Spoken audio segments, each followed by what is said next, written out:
ーンバババババババ緊急事態緊急事態バババババババババあ、失礼いたしました。ちょっと昔の悪い癖が出てしまいまして。次に登場するのはエアコンバットです。迫力のあるドッグファイトお楽しみください。キーンバババババ。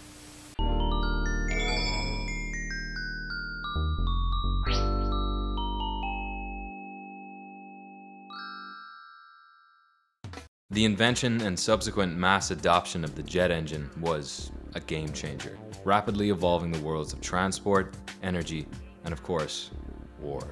Strategic bombers equipped with nuclear weapons were made capable of flying faster than the speed of sound, while fighter aircraft were gifted with the kind of high-speed maneuverability that would have torn the wings off of older planes. The Mustangs and Messerschmitts of the Second World War faded into history as the Sabres and the MiGs took their place.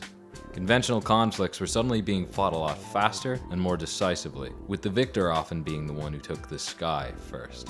By the 1960s, the very nature of aerial supremacy began to shift again when air-to-air and air-to-ground technology converged to create fighter bombers like the F-4 Phantom II. And with their new space-age designs came an ever-growing public romanticism. The old lie had found a new set of toys to excite and recruit eager young men and women. Like muscle cars and cruiser bikes, the modern fighter jet became the next iconic vehicle in the eyes of pop culture, especially given the fact you could never really own one. People want what they can't have, and the only way for the average fighter jet enthusiast to get their fill was through movies, scale models, and maybe Macross if you were lucky. There was an otherworldly mystique about them. While the latter half of the 20th century didn't wind up looking as futuristic as people had originally hoped, fighter aircraft evolved to seem almost alien. However, using a fighter was and still is a distant dream, limited only to pilots with the right stuff. A distinctly human invention that most humans could never feel or fly. Bummer. That said, humans have pretty big imaginations. So maybe you didn't have to touch one in order to feel a little bit of what it will be like to fly one and all that entails. The rush of supersonic speed, the camaraderie between you and your squadron, the thrill of a good kill. Maybe even the repressed trauma that comes with watching an innocent world burn beneath you, at your hands. Yeah, we'll cross that bridge when we get to it. Let's just fly first. You're a mercenary pilot being paid to retake a nation controlled by terrorists. The mission's success, not to mention your life, rests solely on your ability to fly and fight through every kind of combat the sick minds at Namco could think of. Air-to-air combat, air-to-sea combat, air-to-ground combat, air-to-Michael Jordan combat, air-to-air to combat. Air Combat is a game somewhat overshadowed by its own legacy. It wasn't groundbreaking, nor was it particularly high quality, but it was the first entry in one of the most successful, acclaimed, and beloved aerial combat franchises on the planet. Nothing else comes close. You may know the series as Ace Combat, but back in 1995, the series consisted of a game with a different localized name and was technically a sequel to Namco's eponymous 1992 arcade cabinet. Pretty slick. The premise was simple. Fly the planes you love the way you like and save the day. What made it stand out was that it was developed for the highly accessible PlayStation 1.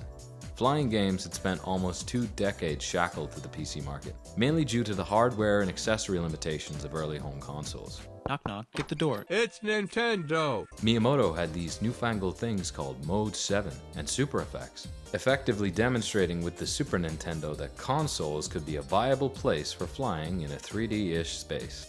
A new breed of arcade flight was born, and it flourished on home consoles.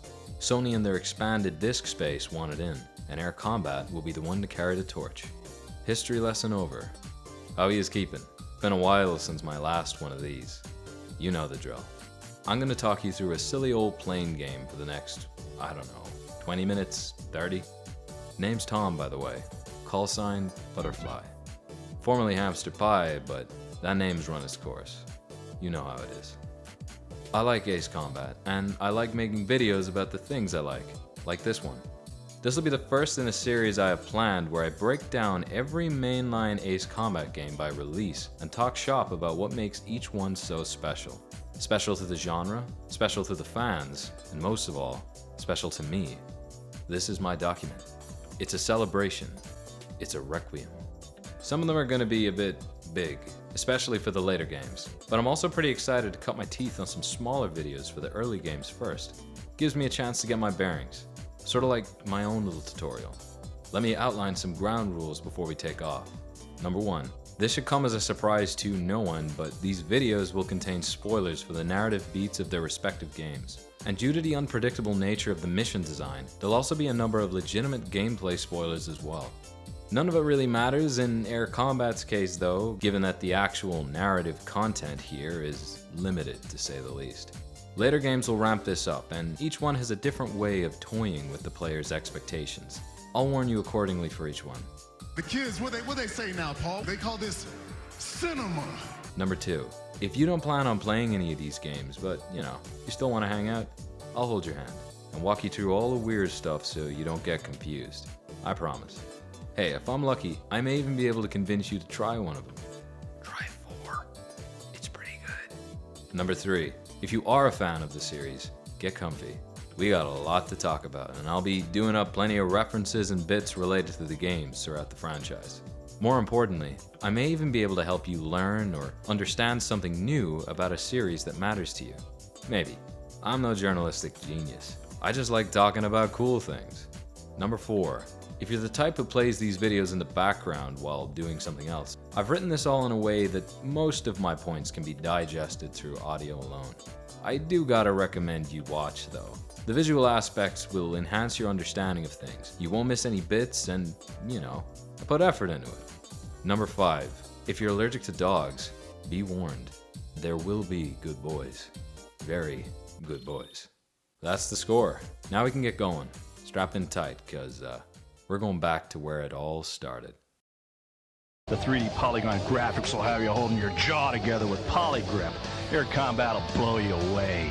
That is, if Mr. Terrorist hasn't already done so. Air Combat is an honest game.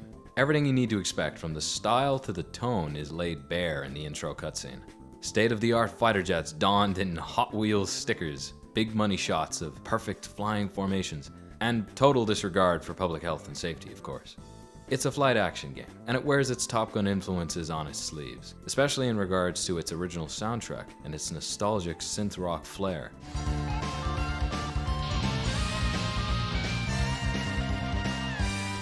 It's old school, but it still works.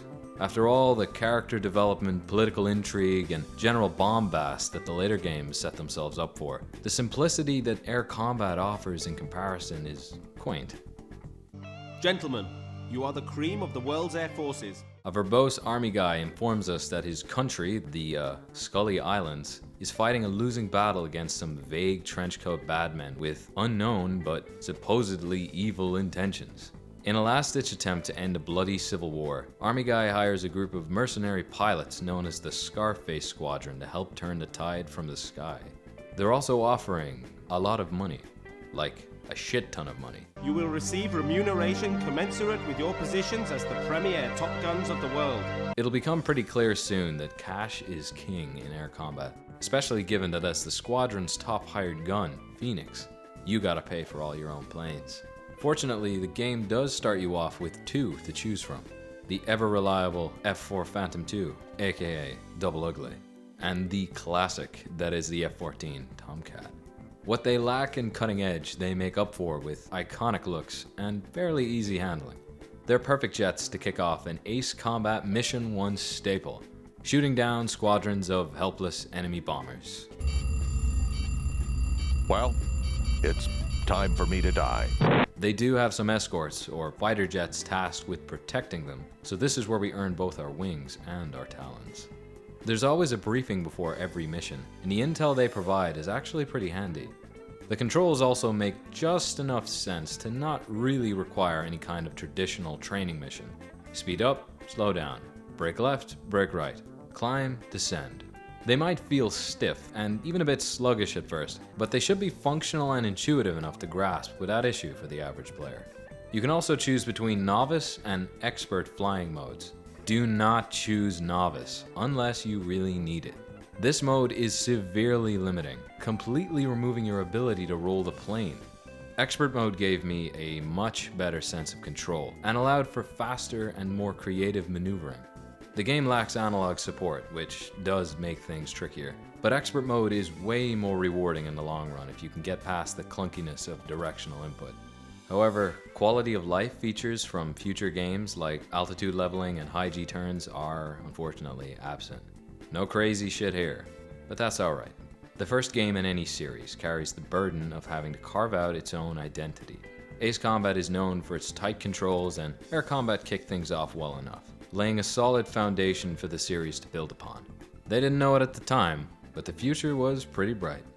As stated before, the first pair of missions have you splashing enemy bombers while their escorts swoop in like angry hornets. While there is a rather generous fuel meter acting as a timer to keep an eye on, the first level lacks any kind of strict time limit, which is cool. It gives the player space to get their bearings in a relatively easy environment. The second one does have a timer, but instead of a clock, it's something a little more tangible, the safety of your airbase. The bombers are back for more, and more means your hangar and all of your shit. And your friends. But also your shit. I'm not here to make friends, I'm here to make money. It's a great introduction to the kind of diegetic urgency the game will occasionally be placing on you in future missions. A solvable problem you can act upon and then see tangible, in-universe results for your efforts, helping to add a little believability to an often hard-to-distinguish 3D space. Somewhere beyond that blurry gradient of a horizon is where you live, where your buddies live, and where your cash lives. We're defending a country from insurrectionists and all, but you're not gonna let those bombers burn your precious fight money, are you?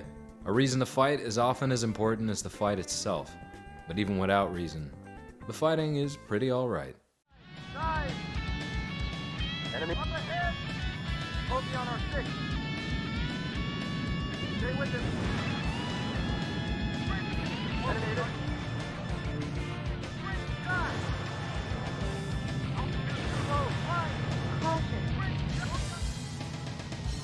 Enemy locked on target. Hit you! Up ahead! Enemy target located. Enemy focus on our 6.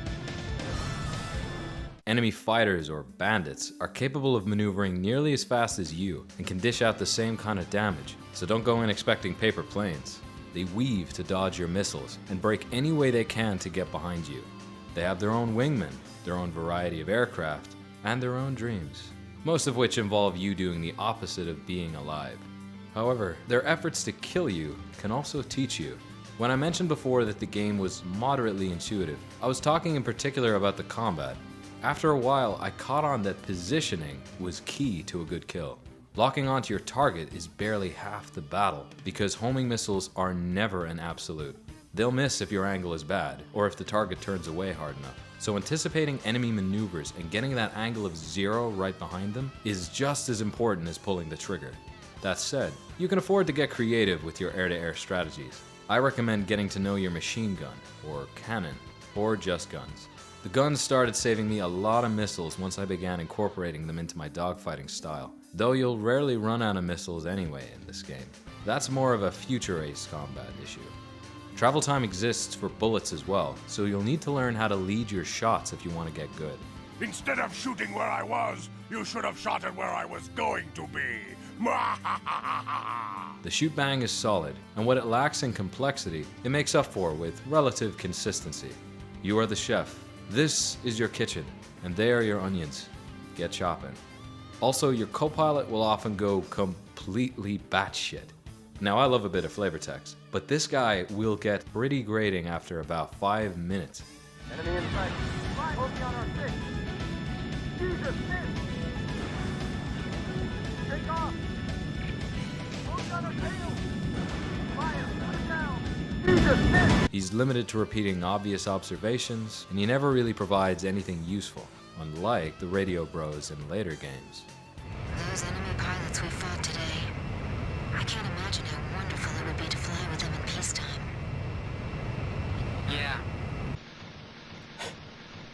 Yeah. The robot lady in your plane is cooler anyway. Alert, body damage. Alert, body damage. Alert, body damage. Alert, body damage. Alright, I get it!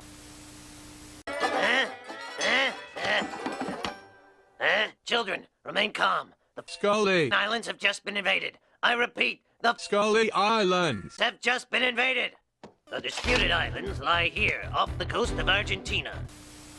Upon reaching the 4th mission, you'll unlock wingmen for hire.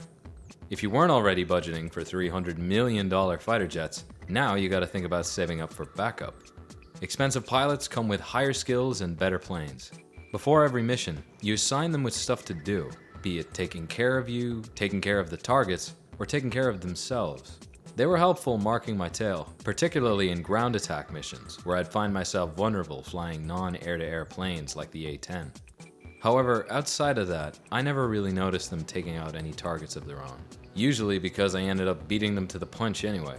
Though if you let your wingmates off the leash, they'll go ham. Any enemy you leave behind is dinner. Wingmen are a neat feature to have, but their lack of radio chatter as a means to endear you to them is a serious missed opportunity. Fortunately, it'd be something they'd make up for in future installments. Wingmates are actually useful in the next few missions, such as the one where we go downtown for a cool-ass night raid. Thanks to the eternal darkness everywhere, your eyes will be glued to the altimeter. It's really easy to hit the ground by accident here, especially in a less maneuverable plane. In fact, the mission is practically unplayable from a third-person perspective the first time around. But hey, I love a good night level. There's another mission where you raid an enemy oil field in the desert, and it has some of the markings of a true blue Ace Combat level. First off, the briefing for this one is critical. Most of the targets won't actually show up on your radar. The oil field is just too vast. In the briefing, however, your man will tell you to use the pipeline as a visual reference for figuring out the layout of the area and finding those unknown targets. You gotta listen and you gotta think before you pick a plane and act. It's a really simple mission, but these little aha moments do add up to give the player better game sense when it comes to figuring out what to do. The Ace Combat series would come to pride itself on the information warfare aspect of mission briefings and their value as strategic learning tools. It's nice to see that such a signature feature goes all the way back to air combat. They also help give you a little bit of context. It's nice to know you're blowing up a city that has at least been safely evacuated. Real nice, right? Right?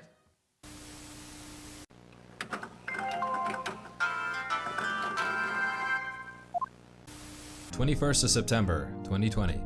It's autumn baseball and the New York Yankees are playing the Toronto Blue Jays in Buffalo, New York. Surprisingly, Toronto is the home team here, not New York, playing at one of their minor league fields. 2020 was a weird year, okay? Alejandro Kirk, the Blue Jays rookie catcher with only 2 starts to his name, steps up to the plate. Now, Kirk doesn't look like a typical ball player. In fact, he doesn't even look like an athlete to begin with. He's not big, buff, or burly. He just looks like an ordinary guy. Someone with nothing to hide and everything to give. Maybe a bat boy with a nice smile and a bit of a gut. Here's the thing though, he is a ball player, and he knows how to hit. Strikeout totals, lots of contact, line drive hitter, but A ball to the big leagues is a huge jump. And he shoots it. Top seed Yankees don't scare Kirk in the slightest as he bats in his first hit of the game. 1 for 1. He's made sure that his catchers have ample rest. Look at this. The first major league extra base hit on his resume, and it's a good one. 2 for 2. 2 for 2 on the night. He hits this ball to right field. Kirk cracks another single, but it comes agonizingly close to being his first major league home run. Kirk knows it. 3 for 3. One last chance. Buena suerte.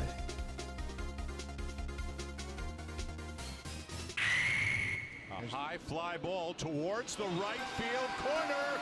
Gone! Can you believe it?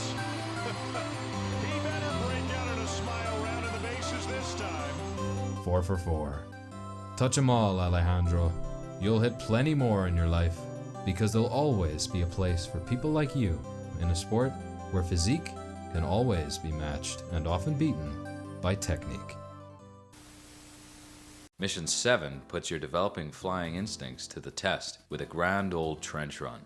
Pick something nimble and know your limits, or you'll be out a couple of Scully Island dollars. Or, scholars, I guess. Mission 8 is another straightforward enough blow up the bombers situation. Now, if you've been playing well up to this point, money may be starting to become a non-issue. For me, however, if I could afford a new plane, I could afford the opportunity to play fast and loose. I regularly try pulling off risky maneuvers and attacks with potentially nasty consequences if they went wrong. Sort of as a means of balancing the books, you know? That's just me though. I imagine better veteran players are gonna crash a lot less than me and also make bank much faster and invest it a little more wisely. Mission 9 is right up my alley. Cool ass archipelago, dogfights on tap, and a surprisingly tough battleship boss fight to cap it all off. Hey, did I mention the tunes?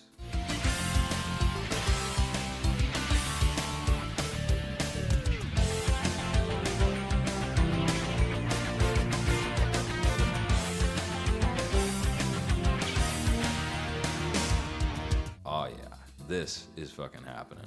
It's cool as hell to see the game finally flexing some of that mission design muscle that the series will eventually become known for.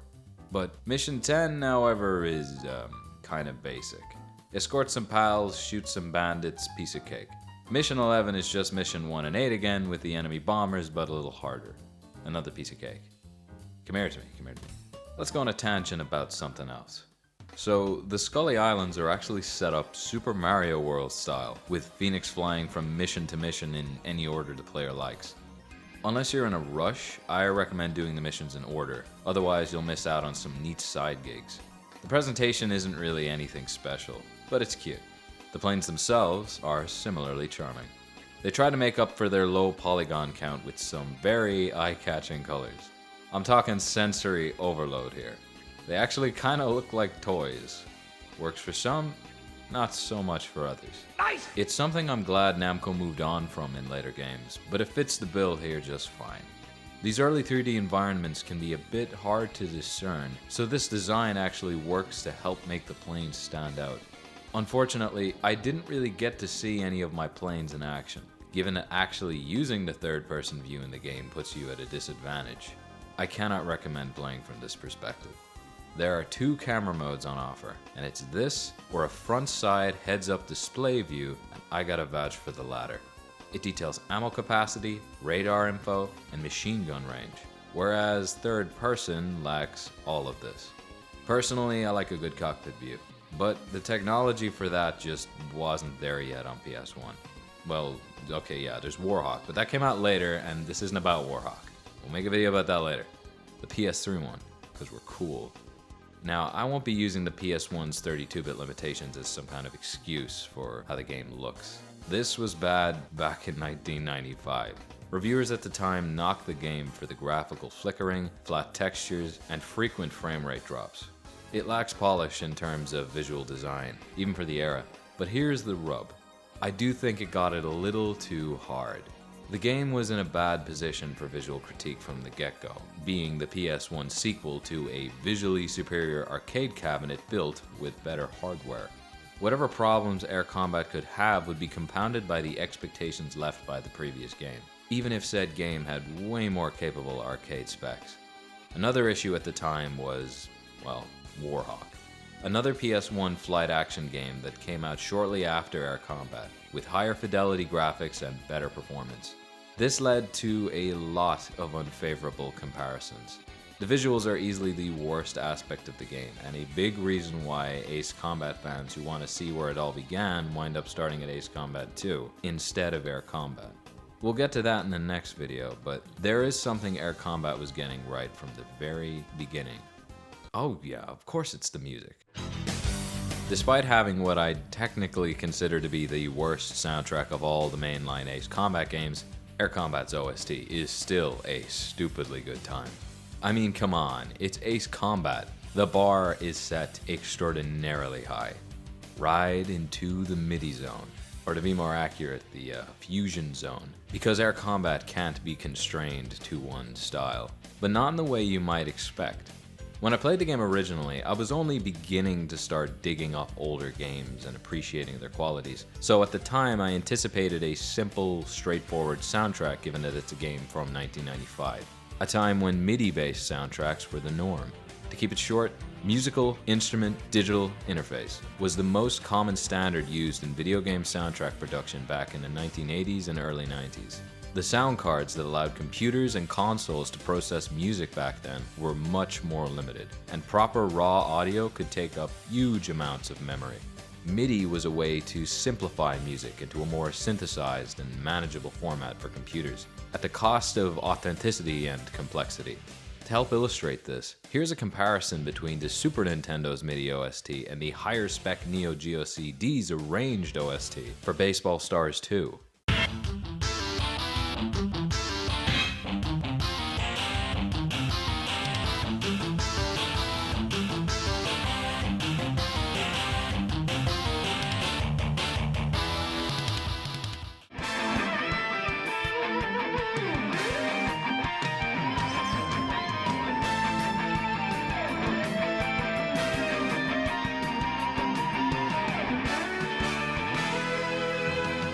Both songs are stunners, but you can actually tell that much of the Neo Geo's is studio recorded compared to the sharp, synthesized style of the Super Nintendo's. Here's the thing. Air Combat was released for the PS1, so like the Neo Geo CD, the game could be stored on a compact disc instead of a cartridge. The upgraded storage capacity meant that composer Katsutaka Fujimoto and company could expand Air Combat's soundtrack well beyond MIDI-based instrumentation. Not to say purely MIDI-based soundtracks are inferior, they're not. But Air Combat really caught my attention with a unique fusion of the sharper samples found in MIDIs and the complex and lush guitar solos and percussion you'd find on a proper studio recording. Fujimoto combines the fundamental styles found in both to create an exciting synth rock score, laden with all kinds of dramatic instrumental flourishes. You can hear it clearly in the track Hot Air, where a combo of MIDI-like instrumentation gives way to a soaring electric guitar riff.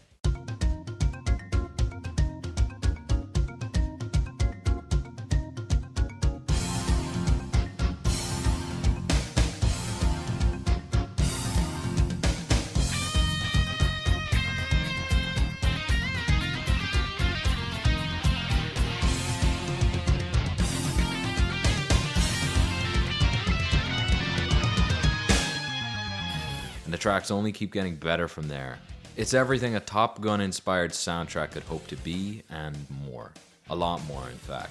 Cause there's even quieter tracks that build in a way that exude the emotion and thematic clarity future Ace Combat soundtracks would tap into. One example is Last Refuge, a song that plays when you face the final boss of the game, and it breeds tension and release.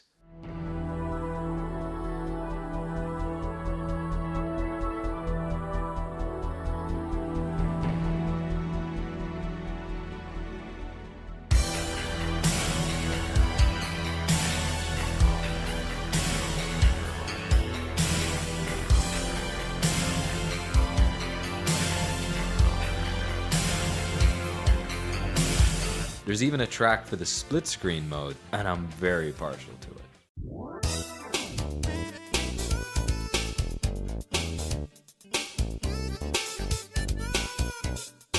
My only issue with the soundtrack is that the tracks themselves don't really loop well when you're actually in the levels, but that's more of a sound mixing issue.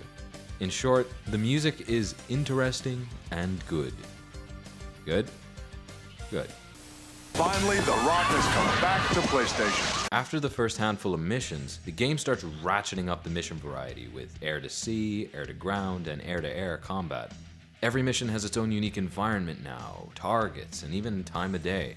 The Scully Islands feel surprisingly vast.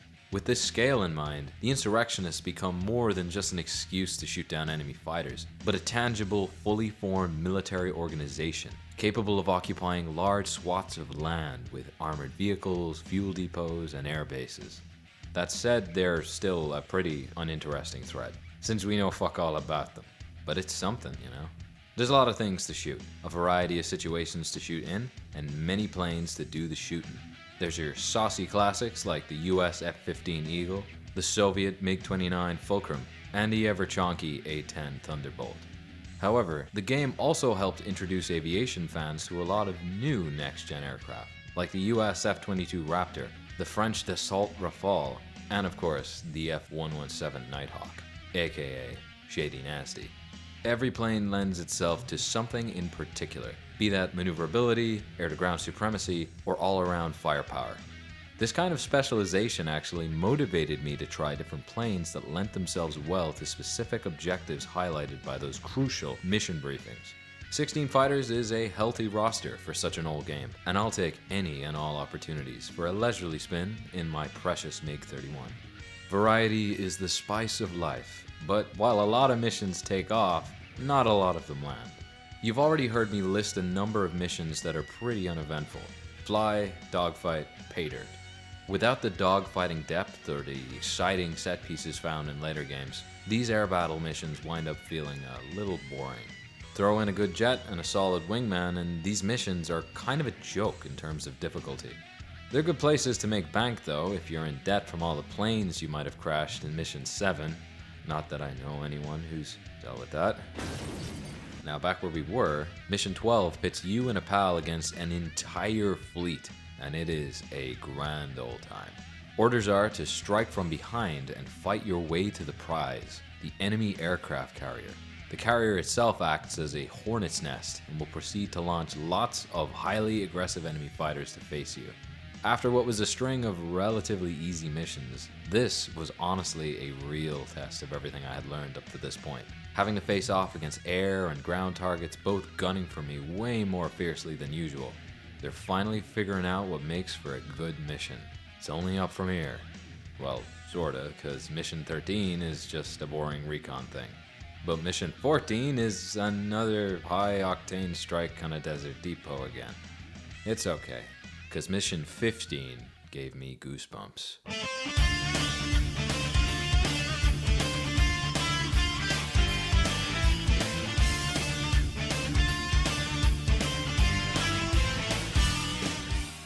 Racing along a sea highway, breaking off to mop up resistance, and turning headfirst into a giant suspension bridge with the full intention of destroying it, it's beautiful.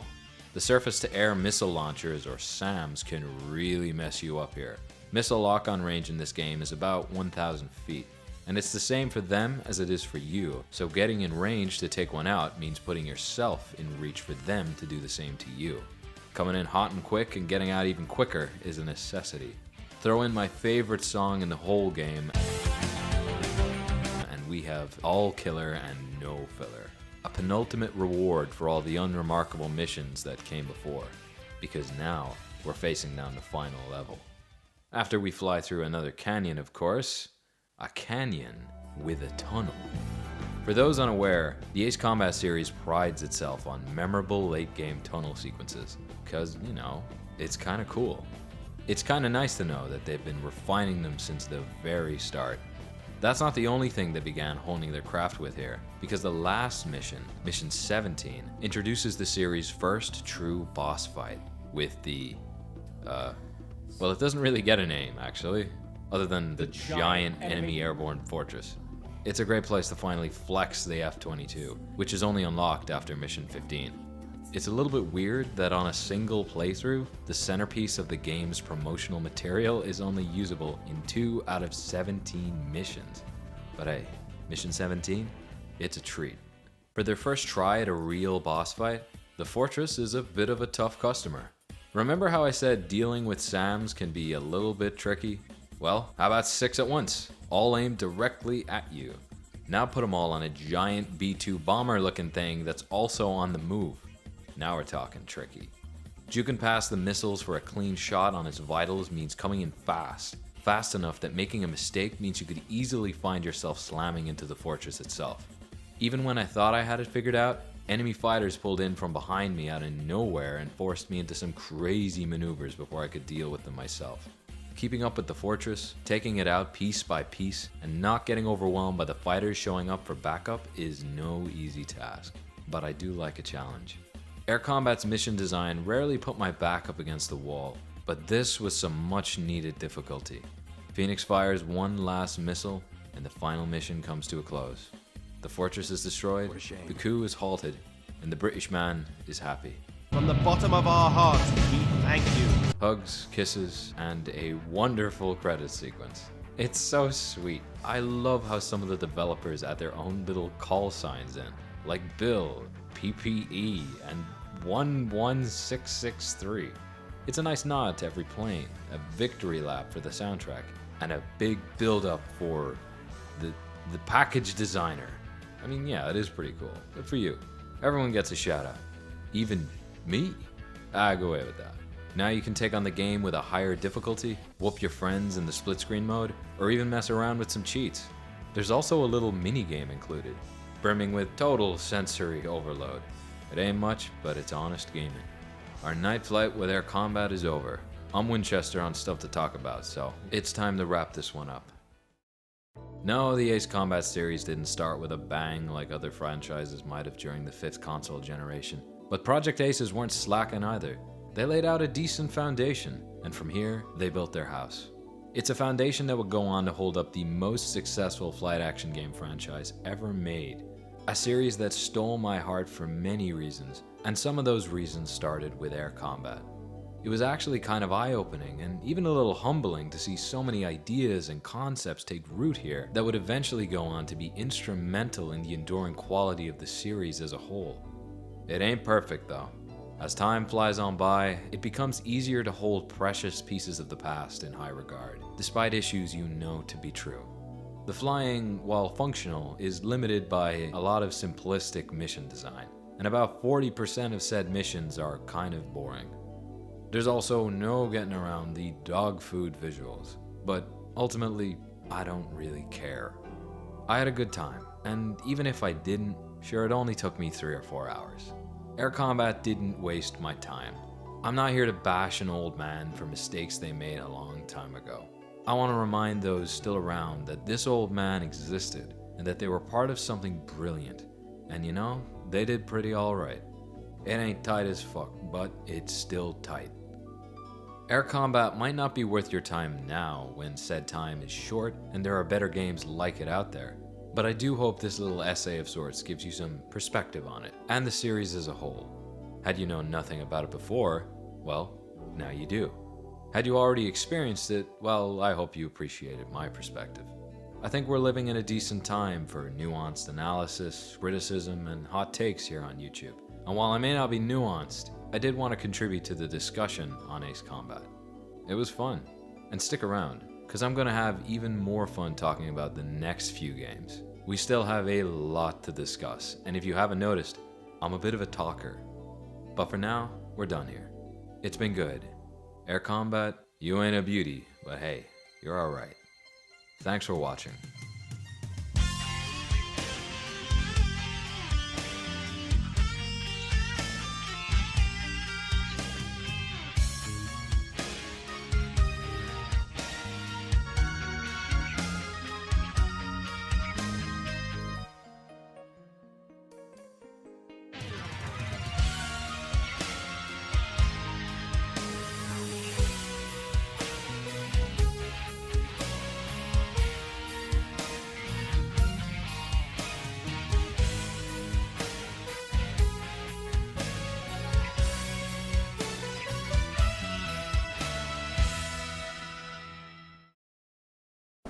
Gaming